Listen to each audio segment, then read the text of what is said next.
Hello everyone, my name is Kacy and today I'm going to show you how to play this great math game I created called Coordistroy. It's very simple and it's perfect for classrooms in which coordinate practice is necessary. This game is designed around 6th grade and includes two 6th grade standards for classroom use. If you're curious, you may pause the video and research the standards and how they may apply to your classroom. Before we get into the rules, we should first be aware of the context. So, you are an alien trying to destroy the world. The only way to do so is to drop radioactive shapes into the world. Don't worry, you're immune to your own radioactive shapes. However, your opponent is from another alien race trying to do the same thing, and you are definitely not immune to their radioactive shapes. It's up to you to destroy your opponent's radioactive shapes before your alien race is gone and you can take over the world. Now, the rules are simple. Destroy your opponent's radioactive shapes before you're destroyed by theirs. Using coordinate points, players must guess where the opponent's radioactive shapes are hidden on the coordinate plane. However, once a shape is put down, it must remain in that position the rest of the game. This game can best be played with 2 players in a one-on-one scenario or 4 players, 2-on-2. This is a great game for testing individual skills of being able to read the coordinate plane and determine points, so its purpose may fizzle when there's more players involved. There are only a couple of materials necessary for playing this game. First, each player must have a game board. The coordinate plane on the top represents your opponent's game board. It is where you will mark your hits or misses pertaining to their radioactive shapes. The coordinate plane on the bottom represents your game board. It is where you will place your radioactive shapes and mark your opponent's hits or misses. In order to do the marking, players will need a pencil or pen. However, it's more fun when multiple colored pens or markers are involved. This way, it's obvious which color represents a hit and which represents a miss. To set up this game, players will first get into a position where they cannot see each other's game boards. They can use a clipboard or book to hold up the game board in their laps as they play. They can put up a folder or book or some sort of blocker between their 2 seats, or come up with any other way to hide their game boards from one another. As previously stated, before actually starting, students must review the context of the game. This will build their desire and engagement for players to win. After players have the context, they will first refer to their own coordinate plane. They will have the opportunity to draw 5 different shapes meeting these requirements, wherever desired in the plane. However, note that when drawing shapes, they are not allowed to overlap or touch each other in the game board. First, they will draw a square with a base of 2 and a height of 2, a rectangle with a base of 3 and height of 2, or vice versa, a triangle with a base of 2 and a height of 3. There are many options and ways to draw this triangle that we'll go over on the next slide.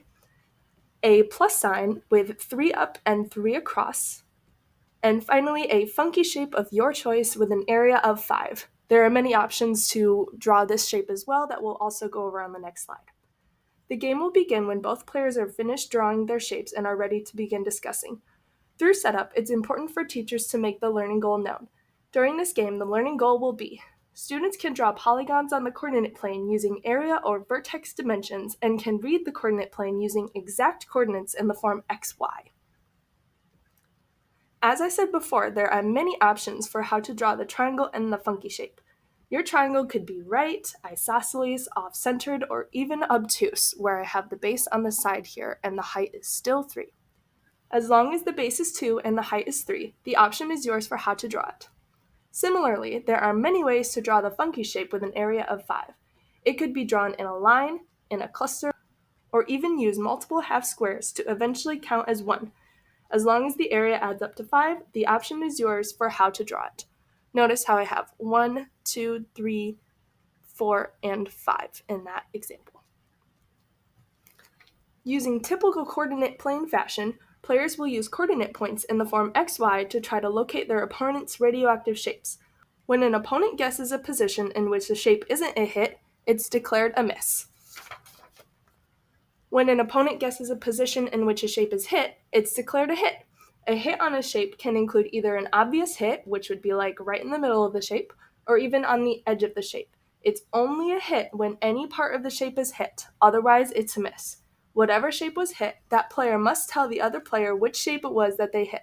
This way, players can keep track of which shapes they've found and which are left to destroy. In either case, players must take turns guessing. After you've guessed, it's now your opponent's turn to guess, and vice versa. When a radioactive shape has been hit twice, it's been destroyed. If a player guesses a position in which a destroyed shape is hit again, that player gets a bonus turn and is able to guess again.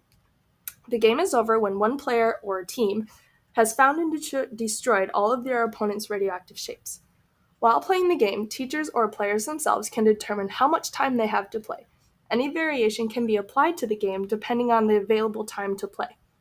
If players have no time constraint, the game can be played out completely, and whichever player destroys all 5 radioactive shapes first wins. If time is constrained, players should still draw out all 5 shapes.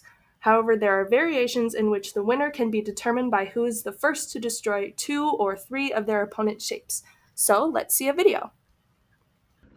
So, where we draw our shapes, we'll be drawing them on the bottom, as I said before. So we'll start with drawing the 2x2 square. I'll choose here. Notice how it's 2 on the bottom and 2 on the side. I'll shade it in.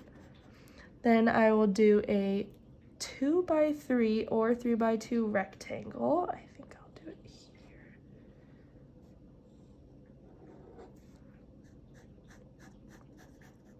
Then I'll do a triangle with the base of 2 and height of 3. So something to always start with probably would be easiest is the base.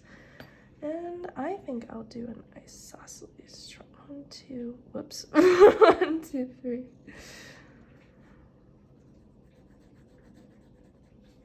And then we'll do a plus sign, so it's 3 up like this. And then 3 across like this. Shade that in. And then finally a funky shape with area of 5. So I think I'll just do a straight 1, 2, 3, 4, 5, 1, 2, 3,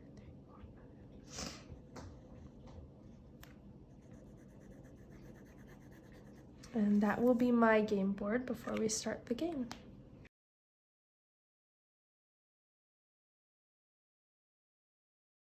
So you can use your red for a hit and then green for a miss.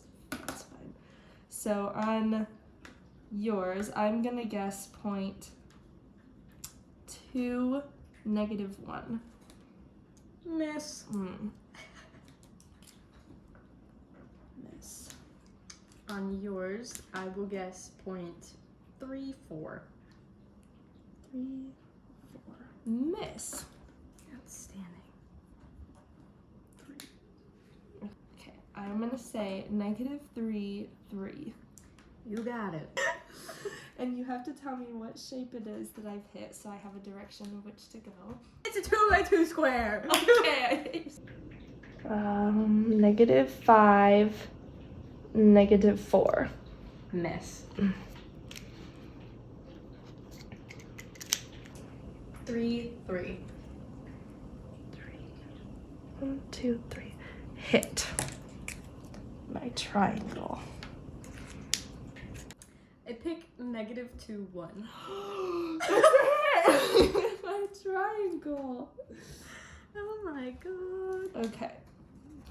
I will choose -3, 2. Oh, wrong way. Again. -1, -1. So that's a miss. Oh.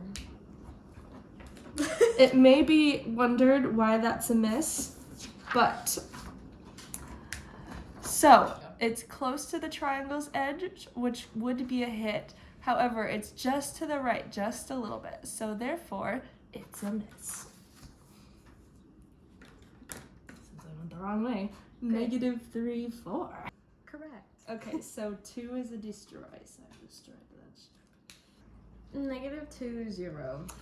You've destroyed my triangle. 5, -4. And you have finally destroyed my plus sign. So now that she has destroyed all of my shapes, Autumn is declared the winner. As I said before, this game is perfect for getting players involved with and comfortable on the coordinate plane. It gives tons of opportunities for practice involving finding points in all 4 quadrants on the plane. both as naming them and locating them. It also brings in some friendly competition too. Here is the link to the game, and may the best alien race win. Thank you for watching.